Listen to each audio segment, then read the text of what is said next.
అయితే ఇప్పుడు బీసీ కులగణన కాంగ్రెస్ పార్టీ చేపట్టింది. సో బీసీలకి పెద్దపీట, పిసిసి అధ్యక్షుడిగా బీసీని నియమించడం అంటుండ్రు. ఒక బీసీ వ్యక్తిగా నిజంగా బీసీలకి కాంగ్రెస్ తోటి న్యాయం జరుగుతుంది అని చెప్పేసి అనుకోవచ్చా? కులగణన సంతోషం కాడికి కులగణన చేస్తేంది చేయకపోతుంది. నేను కులగణన చేయడాన్ని వ్యతిరేకిస్తలేదు, సంతోషమే. బాబాసాహెబ్ అంబేద్కర్ రాజ్యాంగంలో పొందుపరిచి ఓటక్కు కల్పించిండు. కులం ఉంటే ఓటిచ్చిండు, కులం లేకపోతే ఓటియలేదా. భారతదేశంలో పుట్టిన ప్రతి పౌరునికి ఓటక్కు కల్పించిండు. ఇంకేం కావాలండి అంతకన్నా గొప్పది? ఈ బడుగు బలహీన వర్గాల నాయకులు కానీ, దళిత నాయకులు కానీ, ఎవ్వరు కానీ మన సామాజిక వర్గాలకు మనకు ఓటు విలువని చెప్పి అవేర్నెస్ తెస్తే చాలు. మనకు వేరే విషయాలు కన్నా ఇది గొప్పది. సక్సెస్ అవుతుంది అనుకుంటున్నా తత్ బ్రదర్. ఒక్కనాడు ఒక 100 ఏళ్ల కింద ఈ దొరల, ఈ భూస్వాముల అహంకారానికి, వాళ్ళ క్రూరత్వానికి వ్యతిరేకంగా నక్సలిజం పుట్టింది. ఈ రాజకీయ క్రూరత్వం గిట్ట అణచివేత గిట్ల ఇంకెక్కువ పెరిగితే సామాజిక నక్సలిజం కూడా పుడుతుంది. తన్నెలగొట్టే రోజులు వస్తాయి, డిపాజిట్లు రాకొట్టే రోజులు కూడా వస్తాయి. కానీ నేను కులాలను నిందించడం కాదు, వర్గాలను నిందించడం కాదు. కులాలలో కూడా మహాత్మా గాంధీ లాంటి వాళ్ళు, కొందరు దుర్మార్గులు కూడా. మరి కాంగ్రెస్ లో ఏం సుద్దపూసలే. ఇవాళ నల్గొండ జిల్లాల పాపం మందుల సామెల్ గారిని, ఎవరిని వీరేశంను రోజు యూట్యూబ్లలో చూస్తున్నాం.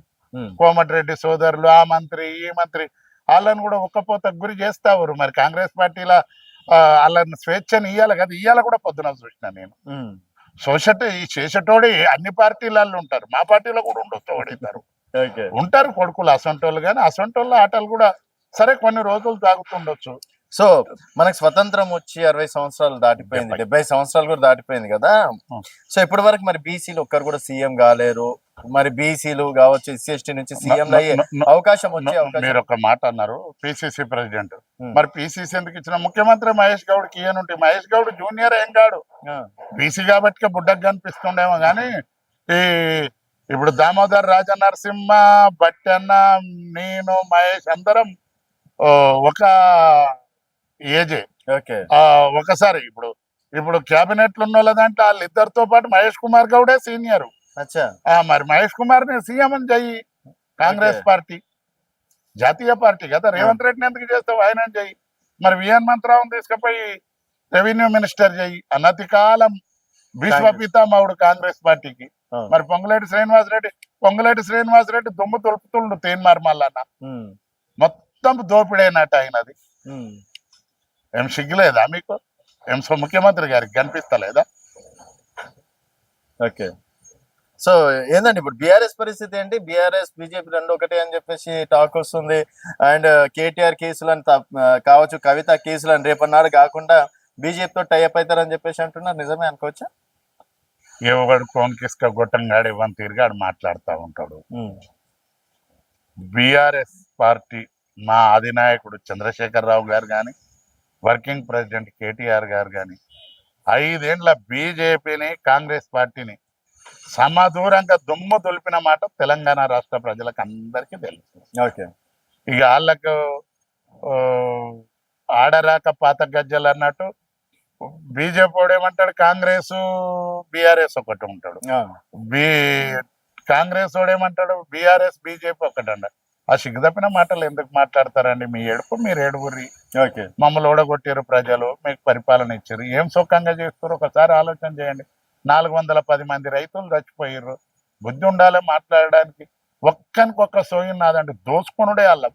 కాంగ్రెస్ సిగ్గేమన్నా ఉంటే ఇవాళ మీ ఎమ్మెల్సీ, మీ రూలింగ్ పార్టీ ఎమ్మెల్సీ, మీ కూడా చెప్తా ఉండు.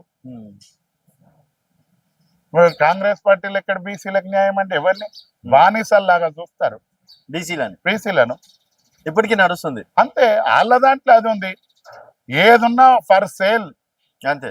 కాంగ్రెస్ పార్టీ నాకు బాగా గుర్తు, రేవంత్ రెడ్డికి ఏం గుర్తు, నాకు తెలిసినట్టు ఎవరికి తెలియదు. కాంగ్రెస్ పార్టీ ఎసొంటిది ఉంటే వీళ్ళు ఎవరు కాంగ్రెస్ పార్టీని ఉద్ధరించేటోడు, ఉద్ధరించి ముడిగడిగేటోళ్ళు ఎవడు కాడు. వచ్చింది అవకాశం, 10 ఏళ్ళు కేసీఆర్ గారు పరిపాలన చేసిండు. ఉమ్, ఇవి చాలా ఇంకేమిస్తారు అని ప్రజలు ఆశాజీవులు కాబట్టి ఓట్లేసారు. ఉమ్, మా మీద కొద్దిగా వ్యతిరేకత వచ్చి వాళ్ళ ఓట్లేసారు. అంతేగాని వాళ్ళు ఏదో వీక్ పడేసింది. కాంగ్రెస్ నాయకులు ఎసంటి వాళ్ళు అంటే, ఉమ్, కాంగ్రెస్ పార్టీ అనేది ఒక పాడిగేదే, ఉమ్.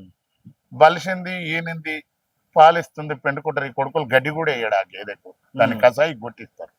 మళ్ళా దానికి అది సరే మంచిగా అయినాక వచ్చి పెండుకోవడానికే వస్తాం. మల్లేష్ గారు, సరే మీరు కాంగ్రెస్ పార్టీ గురించి చెప్పింది, మరి బీఆర్ఎస్ ఏం తక్కువ? బీఆర్ఎస్ లో కుటుంబ పాలనే నడుస్తుంది.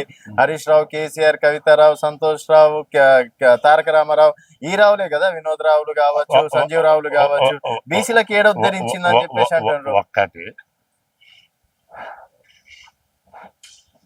కాంగ్రెస్ పార్టీ జాతీయ పార్టీ. ఉమ్, కాంగ్రెస్ పార్టీలో కూడా వాళ్ళ పార్టీ పెట్టి వాళ్ళ పెత్తనం జరిగినప్పుడు ఎవడైనా అది ఏం ఆ సంస్కృతి మంచిదేం కాదు. ఉమ్, సినిమా యాక్టర్ కొడుకు సినిమా యాక్టర్ అవుతుంది. ఉమ్, ఆయన ముఖం బాగలేకున్నా ముక్కు బాగలేకున్నా. ఉమ్, రాజకీయ నాయకుడు కొడుకు రాజకీయ నాయకుడు.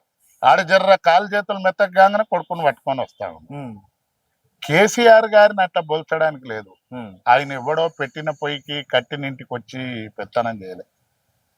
ఆశయం ఏదైనా, ఉమ్. ఆశయ సాధనలు అందరు పాల్గొన్న నాయకత్వం మాత్రం ఆయనది.